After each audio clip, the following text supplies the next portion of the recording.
town to town, from London to Taiwan. I've been all around the globe trying to protect your soul.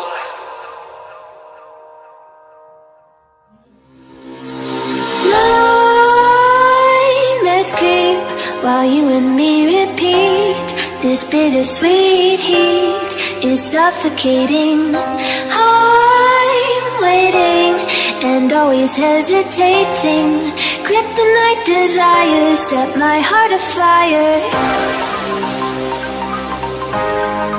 Heart on fire. Set my heart afire.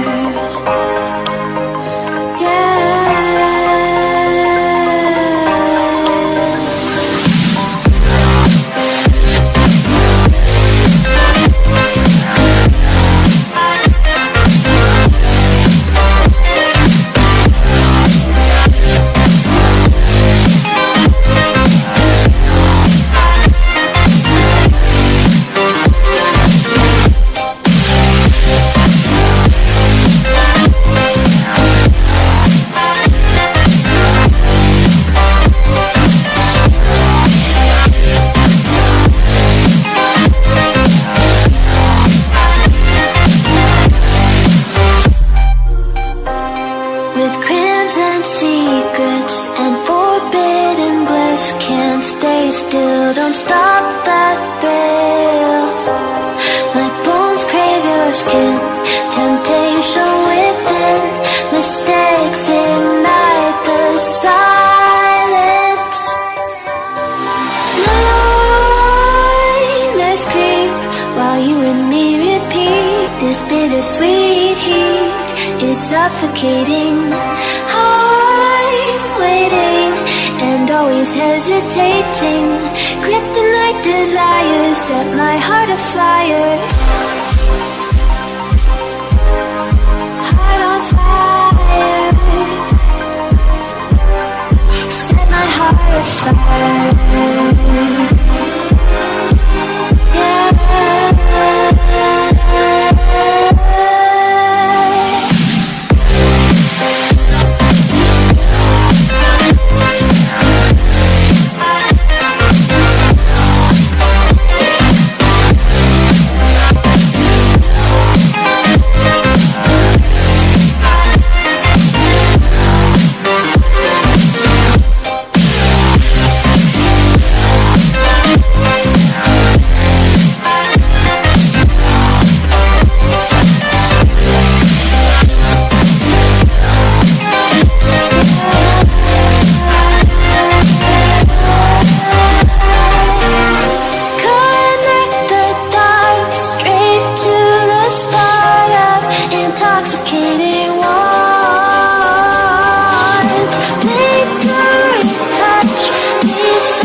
jack it up.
Feel the waves cut through me, hypnotized by the sounds I'm breathing in. Hold tight, hold tight, chemicals collide.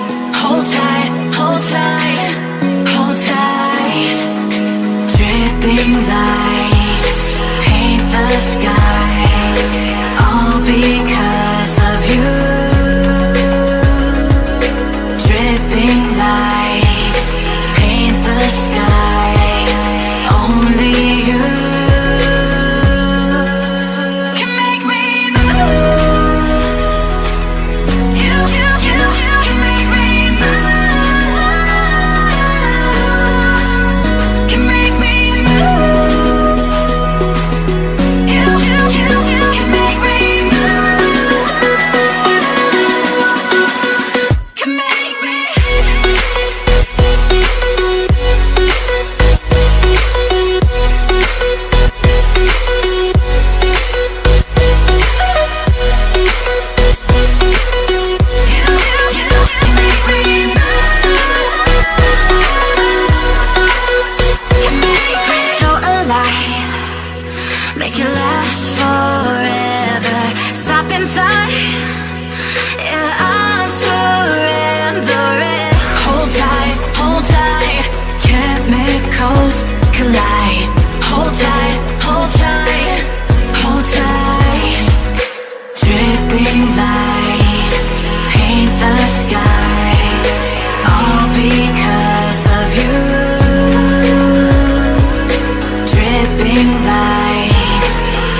مراتين باش انا عجب الناس بينس قصة سوفر كم شغالي كنت أولي بصل شغل يا صدق بالغد خليكم مرمس ما يعمل شغالي كنت أولي عسى ده مركز عبد البقسيم إذا ذاك الحياة يا البقسيم إذا هذاك سرنا كرسان ضد كانوا عباية يروح عندها أنا أقول أنت حساب لو نفط أو كان إن شاء الله تعرف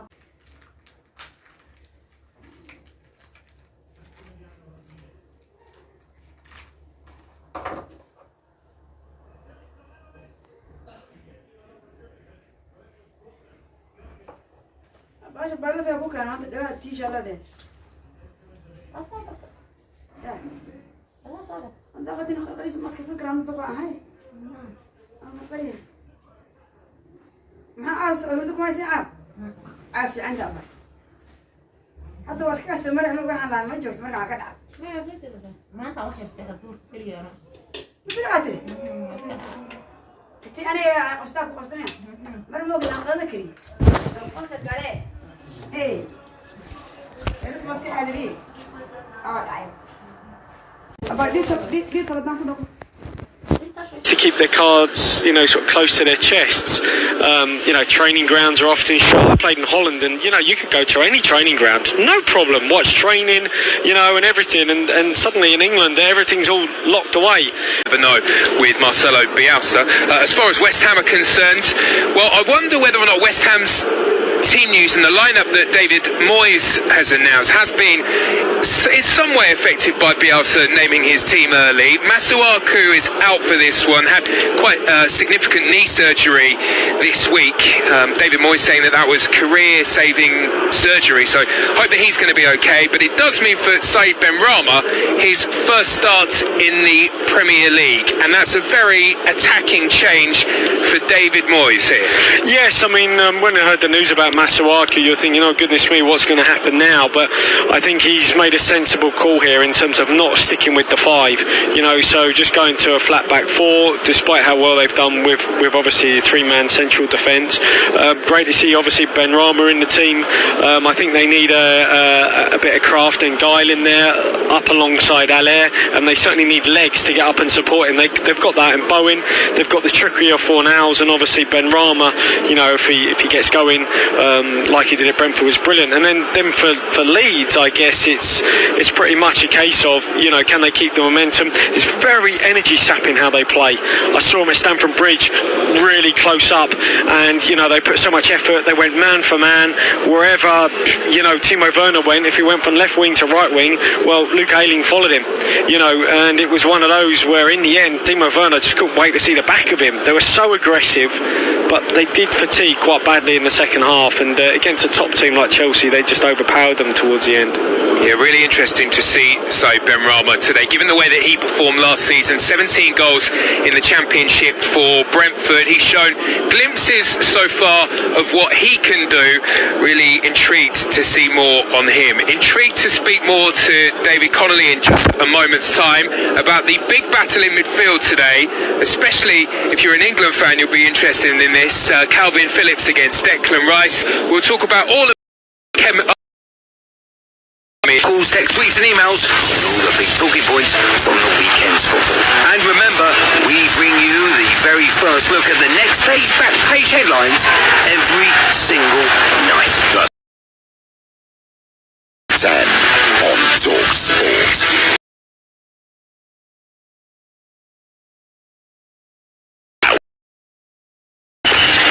It's free. Go to talksport.com and download the app today. Or don't. Your choice entirely. Hello, Jim White here. Now, if you're wondering about all the background hullabaloo, I'm helping out as lifeguard at the brand new TalkSport swimming pool. Golf! No running there, boy. But never mind that. Join me tomorrow morning from 10, when I'll be up to my neck in the warm, chlorinated waters of the day's biggest sports stories. Come plunge with me, Jim White, straight in at the deep end of the action. Weekday mornings from 10 on Talk Sport. Driving home with Darren Goff and John, a sporting legend and angry sports journalist who'll pick a fight with anything. Just really winds me up. Absolutely unbelievable. To say I'm angry is an understatement. Adrian Durham, what an absolute clown. Dynamic, double strength drive time radio. Shall I stay? I don't like listening to him. I'll turn off. Do you want me to stay? Adrian Durham and Darren Goff. He's an idiot. Right, who hands up who wants me to stay? Drive time radio. I don't have to. Weekdays from 4, only on Talk Sport. Paul Hawksby and Andy Jacobs on Sport. Talk Sport. So that's like a bridge over a shark-infested pool of big names, sporting headlines and topical debate. Join Paul Alligator Hopscotch Hawksby and Andy Oddjob Jacobs, flying the plane of sporting entertainment out of the horse's bum of conventional radio. Have we got Pussy Galore on the show, Andy? No, Paul, but we've got Todd Macklin's American Sports Roundup. Will that do? Not really, Andy, no. Hawksby and Jacobs, shaken but not stirred. Weekday afternoons from 1 on Talk Sport. Talk Sport, Talk Sport. Confuse bookmakers, impress football agents and entertain the kids with the improved Talk Sport app. Totally fun, totally free, totally football. Download it now from TalkSport.com. Hey, kids, take my mobile and go over there and play or something. Don't press the button that says Tinder. Talk Sport. Welcome back. This is Premier League Live, talking ahead of tonight's game, Leeds United against West Ham United from Ellen Road. Before we move on towards that kick-off, just 20 minutes away now, let's reflect on last weekend's games in the Premier League. Here are the highlights and the best bits from game week 11.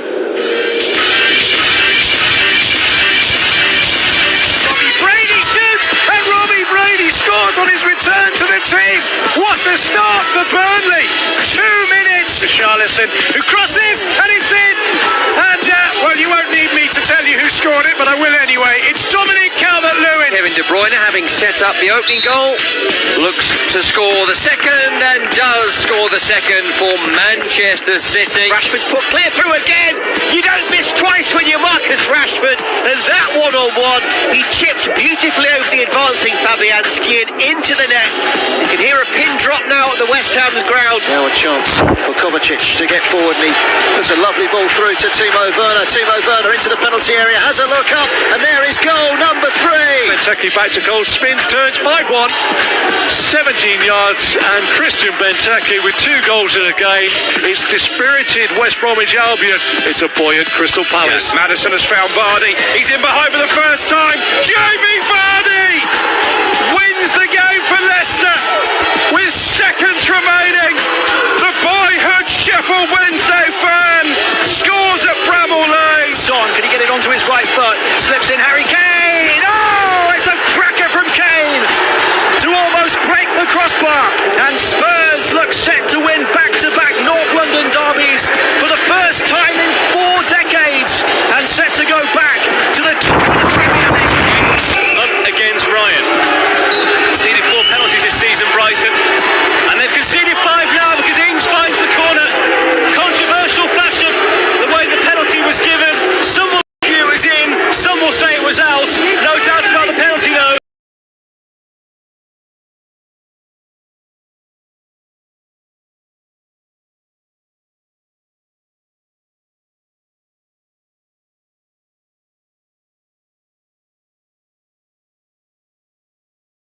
If you ask any coach when they get a job, they need time to implement their ideas. You ask David Moyes, suddenly now second season here, he obviously was here, this is second stint, improving, refining, getting better players in, etc.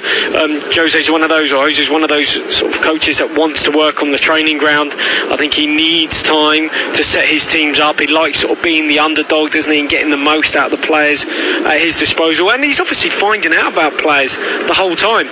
Some players that were maybe thought their time was done and dusted. You're in Ndombele's of this world, for example. So he probably needed a bit of time, to work out what his best team was, how to get the most out of what he's got, and he's certainly doing that, and they're going absolutely great guns. And obviously, when you've got Harry Kane and Son, two absolutely magnificent players. Look, my thoughts on Harry Kane are, and I've said this for months and months and months, and I don't know, till I'm blue in the face. I would have him at Real Madrid or anywhere else, and his big issue, his big problem, I think, Harry Kane, he'll look at Gareth Bale and go, he's won, 4, European Cups, 4 Champions Leagues or whatever, what have I won? And he'll look at how good a player he is, Harry Kane, himself, and go, that's what I should be winning, because he should be. He's that good. So that would be his big challenge, looking back, if he doesn't reach those heights with Tottenham, that, there's players that I don't think they're as good as him, that obviously achieving winning more because they're at a club that does compete at that sort of level. The unfair question in this situation, and I really don't like asking this question to anyone, is can Spurs win the league? So I won't ask you that question, and let's just flip that on its head. What could potentially stop Spurs sustaining their title challenge? What could stand in the way? Well, like anything, you remember when Son, he got injured, he had national service and stuff like that coincided, but they struggled for a period when he was out. Obviously Kane, he is, I guess, prone to the odd injury or two. His ankle he's had trouble with before, and various other bits and pieces. Lucas Moura stepped in, didn't he, when that happened previously, but he's found game time hard to come by. So you pinpoint a couple of areas where, if they had injuries like anyone else, they'd be susceptible. That's why, the likes of Liverpool, where they strengthened with Jota, Chelsea, where they strengthened in the summer, Werner and Havertz and Ziyech, and all that sort of stuff. Leicester as well. You think a lot of those sides have maybe increased the sort of quality and the depth of their squad. Maybe Spurs are the one team out of all of them that probably hasn't. So one manager who must be absolutely delighted at the moment must be Jurgen Klopp. Had the Van Dijk injury, Trent Alexander-Arnold has been out injured, Salah had COVID. There's been a lot of disruption in that Liverpool side, and yet there they are, right in amongst it, right up there at the top of the table, and perhaps not even the most talked about side at the moment. Probably more people talking about Chelsea and Spurs. Yeah, which is, look, he will not lose any sleep over that. He will know that it's a long season. I think he talks really well. I think, he's made his feelings known in terms of playing, midweek on a Wednesday or whatever, then coming back and playing an early kick-off, because he realises that's stretching his side at this moment in time. But they're going great guns on all fronts. They absolutely smashed Wolves. They were absolutely brilliant. Mo Salah is still scoring goals. Jota's come in and done great. So all over the pitch, as you say, it hasn't necessarily been easy for them, but they've shown what a terrific team, what a terrific side they are at times.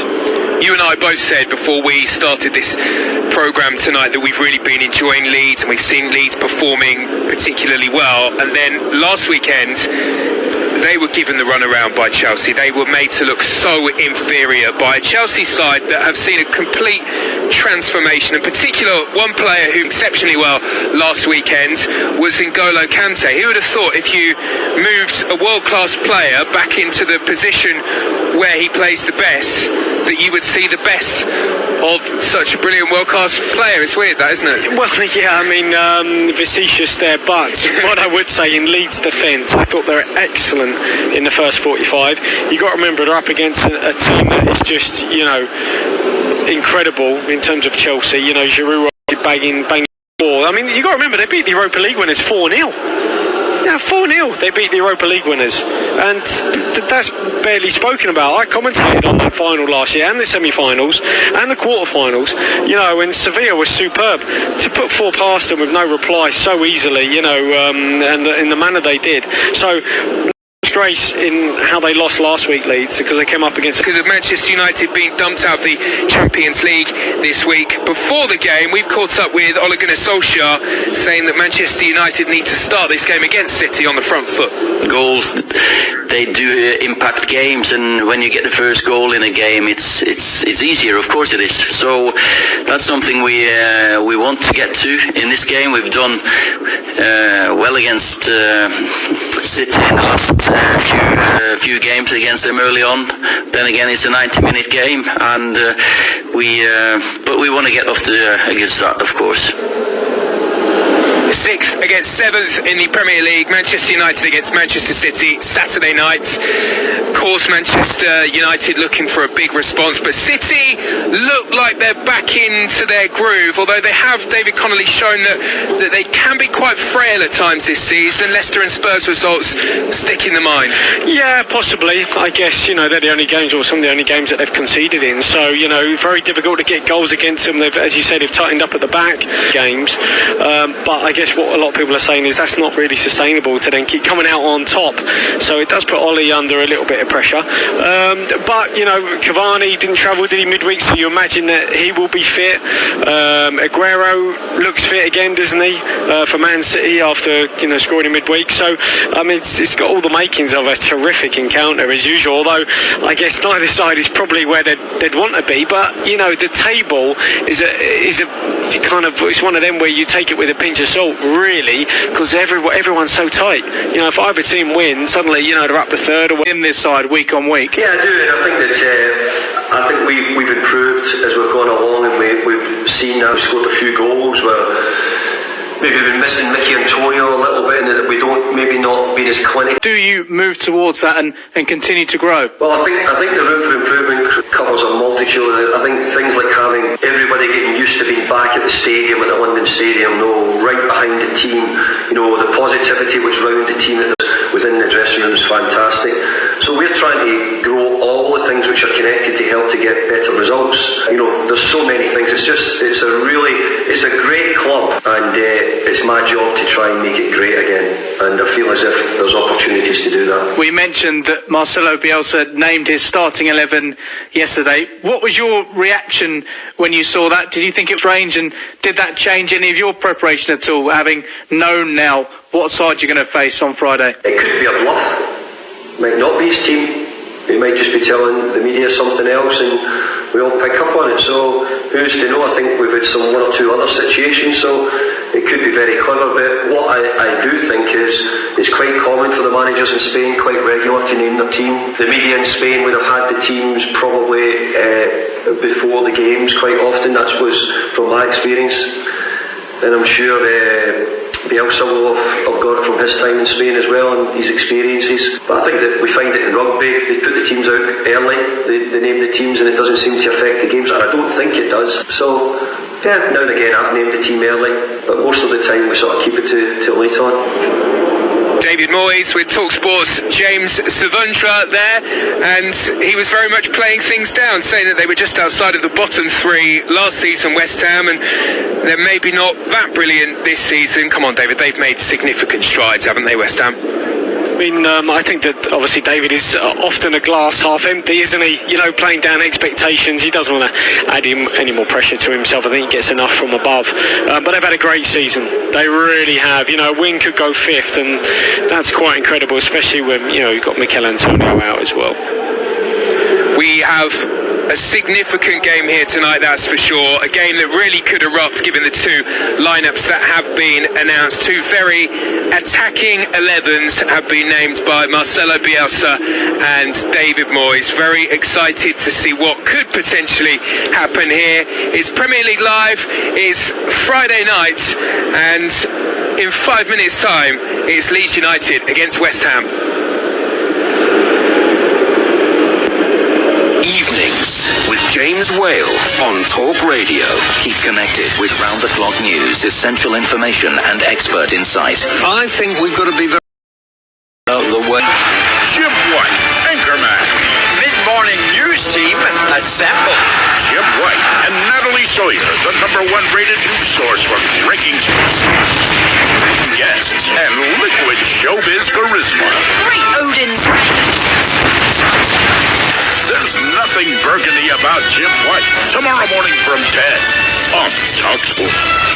In the spring of the year 2020 AD, a deadly enemy rages like a torrent of fire between the ends of empire. My name is Maximus Talk Sportus Pandemicus, gladiator of the sports radio.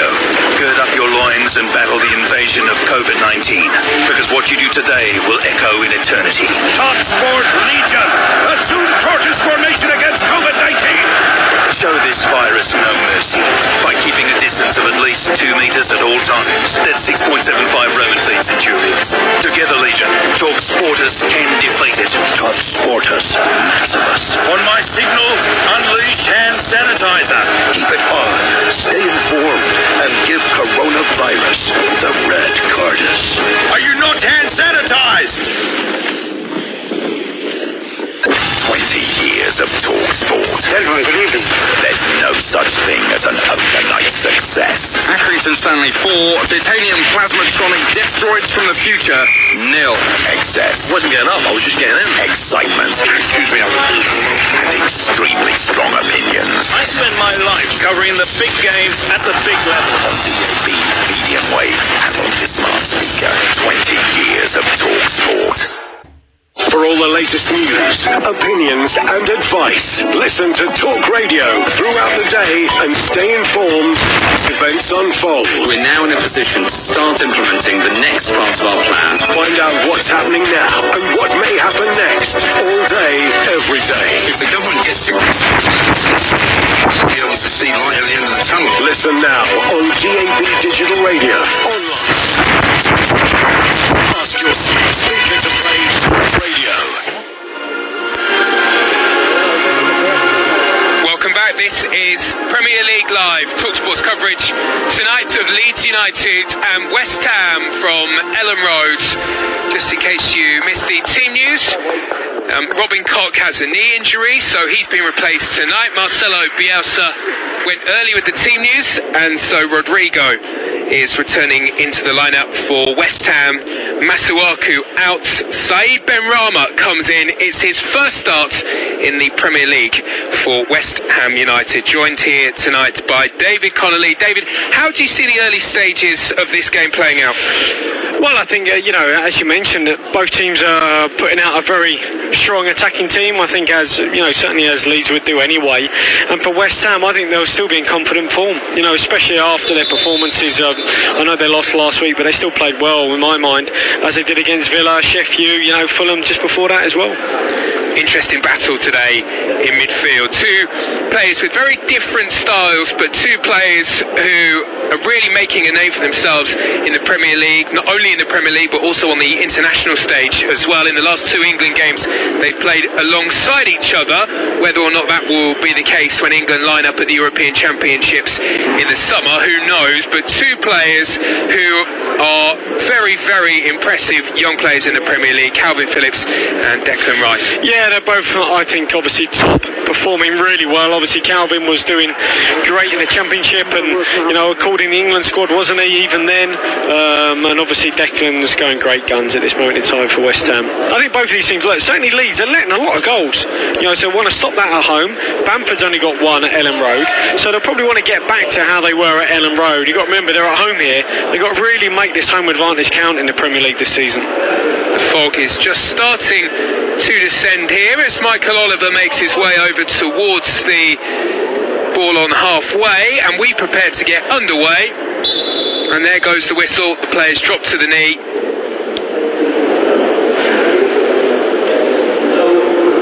Marcelo Bielsa almost struggling to get down onto the knee, and we're underway here, and it's West Ham United who early doors launched the ball forwards, all in black here tonight.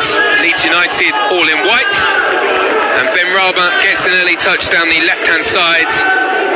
Best he can do though is see the ball out of play for an early throw-in for Leeds United. Here is Rodrigo dropping deep to find Click, and then it's Cooper just outside of his own penalty area, moves the ball across towards the left hand side to Alioski at left back here tonight, and Click and Phillips, and Leeds settling into an early rhythm, knocking the ball around well. Managed to see it intercepted at the other end and cleared away up towards the head of Benrahma, and here's Allaire There does well to hold the ball up. Shifts into midfield. West Ham United looking to use the width of the pitch here. Ben Rama coming across towards his favoured left-hand side. Couldn't keep the pass in play from Fornals. So I'll quickly run you through the two lineups here. It looks as though Leeds are lining up as expected. Melia in goal, Dallas at right back, Hailing and Cooper in the middle with Alioski on the left, Calvin Phillips and Click, and then it's Bamford with Rafinha and Rodrigo. Leeds very nearly giving the ball away on their edge of their own penalty area. They do love to pass the ball around, and they're quite happy to do it, even right outside of their own penalty area. Fairly risky passes, but they have carried up towards West Ham's penalty area, and Harrison works back into midfield and finds Phillips, who sprays a cross-field pass across towards Dallas, camped out inside West Ham's half on the right-hand side. It's a good press by West Ham, but Leeds try and pass beyond Ben Rama and beyond Fornals, and they have managed to get the ball up towards Allaire, but a sloppy touch from him, and now Bamford's in at the other end. Bamford around the keeper. Fabianski brings Bamford down. Do we have a penalty kick early on in this game? Just 2 minutes gone. Leeds against West Ham. Fabianski was forced into making a decision, and Bamford on the run, running through the centre between the two centre-backs, touched beyond Fabianski, and there was contact and over he went. Yeah, I mean, I think, to be honest, he's looking for the penalty here, Bamford, as he skips around Fabianski. There is contact, no doubt, Stonewall penalty, but he could have had off here.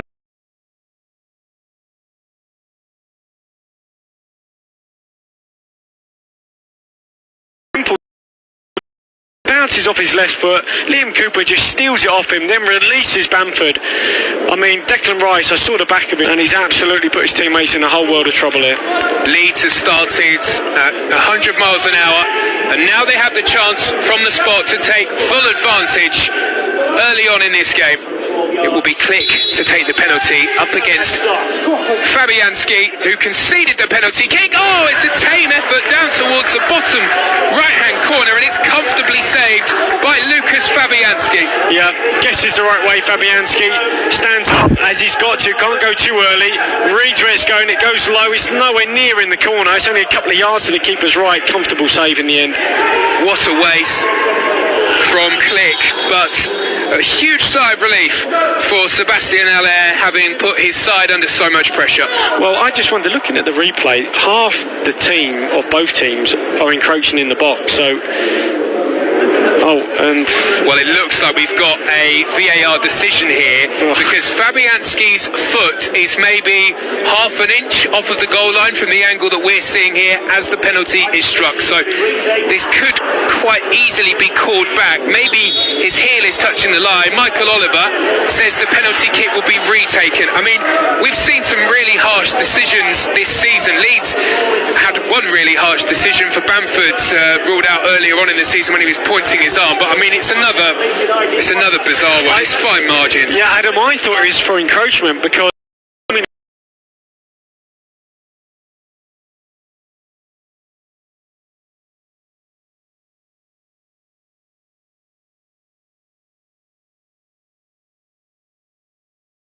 firstly, we'll go across towards Michael Oliver, frustrating as a player to be in this position. Well, I don't know whether the players are saying you're going to have a look at the monitor, or because obviously Michael hasn't gone, the referee hasn't gone to the monitor, whereas we saw this last week. Who dived?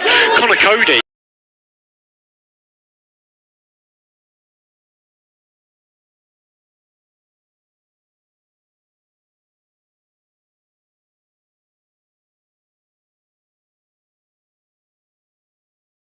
And this Fabianski realised he can't go too early here, stays on his line and it beats him comfortably. Goes low, doesn't he? Little one bounce before it goes in the back of the net, but you got to feel for West Ham and Fabianski. But it all comes down to the centre forward Allaire just not getting hold of the ball. Shocking hold-up play. Frustration all round for Lucas Fabianski, forced into making the decision in the first place to try to force Bamford away. And then, well, as I said, maybe an inch off of the goal line, maybe less, as the penalty kick was hit initially by Click and it had to be retaken. Leeds lead 1-0, 6.5 minutes gone, and here is Click, the goal scorer, rolling the ball out towards the left-hand side. Alioski with a chance to deliver the ball into the area, swung the cross in, but it's blocked by Declan Rice, who comes across to do his work, and we'll have a throw-in for Leeds United over on the left, which they'll look to take quickly. They are well versed in playing murder ball, which, if you haven't heard about, it's been fairly widely talked about. It's a Marcelo Bielsa strategy where you train for something like 25 minutes without the ball going out of play. Fancy that one, David? Yeah, well, I mean, look, it's like playing off, when you play in a sort of court, isn't it, environment, in a city court where there's rebound boards all around, you're fenced in. That's basically it in a nutshell. I've heard that Bielsa has installed bunk beds at the training centre so that players can quickly rest in between before doing a double session during the day. Well, I'd have the bottom one, that's for sure. I wouldn't want to be on a top bunk with some of these lads. Who knows what will be coming down on top of you. Lifted forward here by Leeds, and Click is on the run down the right-hand side. Low cross into the area, sliding in to meet it before Bamford can get there, or Rodrigo is Fabianski, who clutches into the chest, and West Ham can carry away and into midfield. Move the ball nicely. They're looking for Allaire here, but it's intercepted, the pass by Cooper. Just manages to stretch across to deny Souček's pass, making its way through. It's been all Leeds so far, David. Yeah, I mean, they've started really well, I think, as they did last week. I mean, I thought they were excellent, and the scoreline, I think you should sort of take with a pinch of salt, and certainly the standard of the opposition.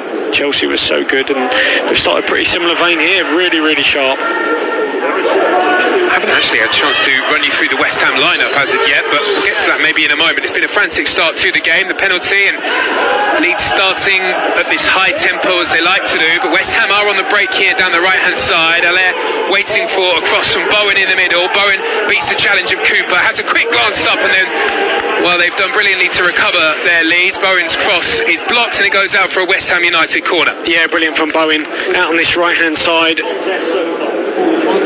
Just heard someone say it's been a good open contest so far, which it has. I mean, he just skins Cooper here, isolates him 1v1. His fullback's too high, Alioski. Then he drives into the box. Here he just needs a run. He needs to pick out someone. In the end, can't really find anyone. I think he's saying, I need a run earlier. But they got a corner anyway. Corner for Bowen, lifted in towards the front post. Several Leeds players there, one of whom is Alioski, who bravely dives across and manages to header away.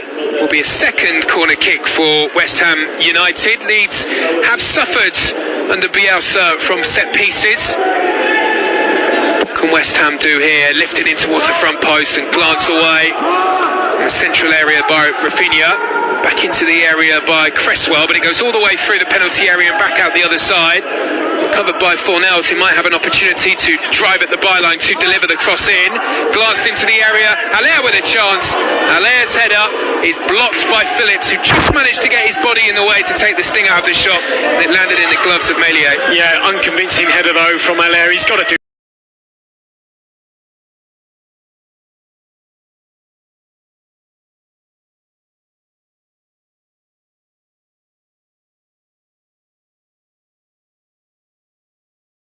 Ball on the left hand side, but he wasn't fed through by Bowen. Well, I think Bowen just decided here, what, do I have a go myself or give it to Allaire? You know what, I fancy my chances better, but going back to the header, it's such a bad one from Allaire. Heads it down into the ground right in front of him, so just no power. I mean, Phillips did get a little touch on that, but still, honest. So he's obviously playing at the minute because no other alternative, but for that sort of money, you look what you could have got, and I don't know, just doesn't. I just can't see it ever working out for West Ham. Yeah, West Ham.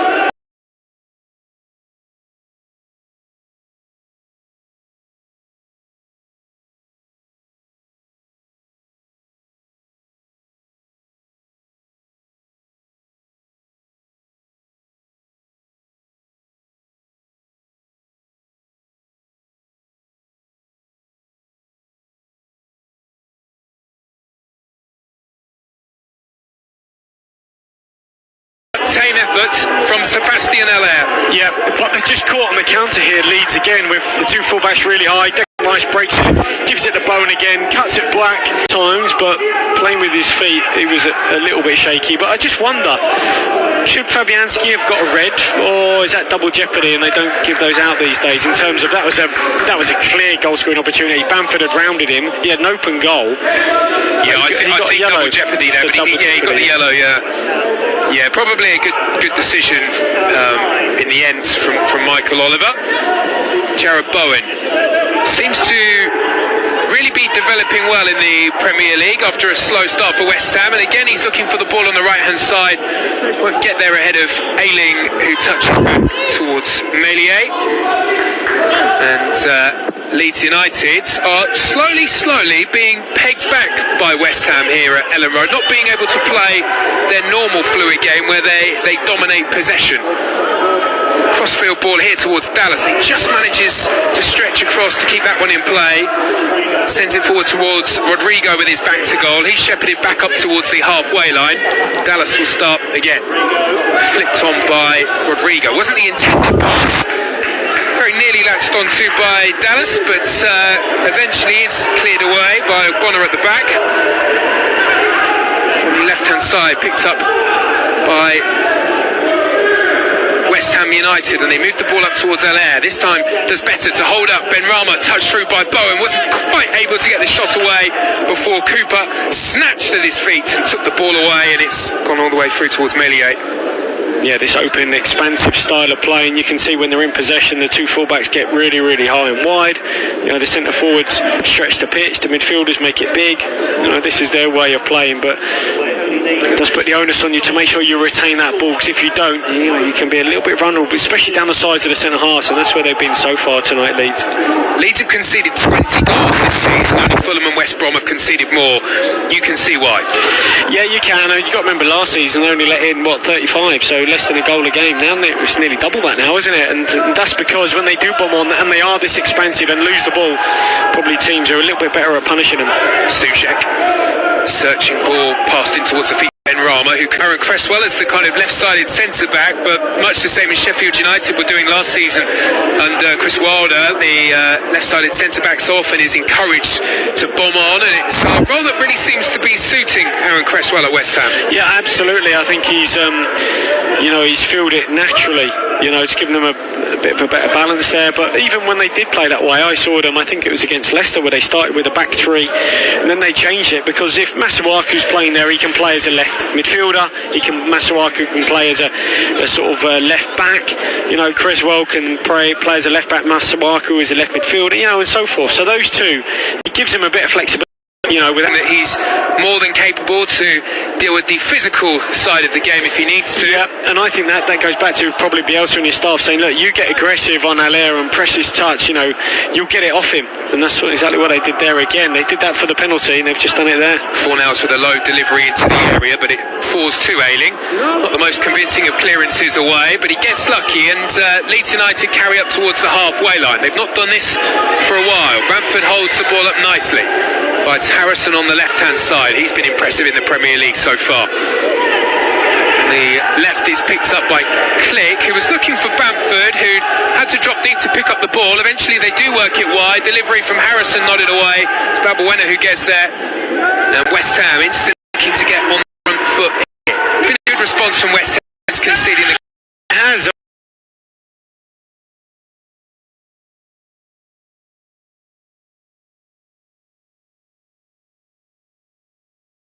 on the swivel, gets the shot away from 12 yards, just didn't quite turn enough to send the shot goalwards, but it was a really foot around it here though.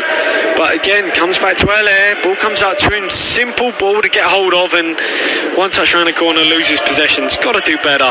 His confidence to me looks absolutely shot to pieces. Marcelo Bielsa is an interesting figure on the side of the field. Doesn't look particularly happy. In fact, he looks extremely quite angry, especially with that shot that just went in from Rodrigo there. Anyway, Balbuena on halfway. 18 minutes gone.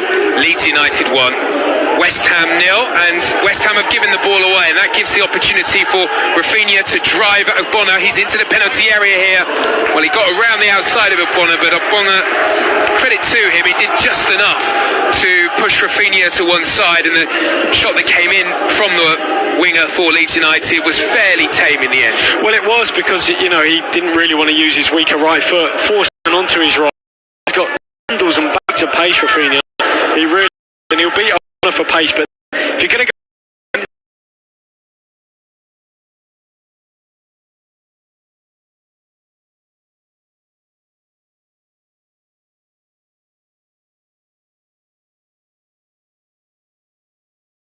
in the game, there was an early penalty here. Bamford brought the lead here 1-0, but West Ham have had the best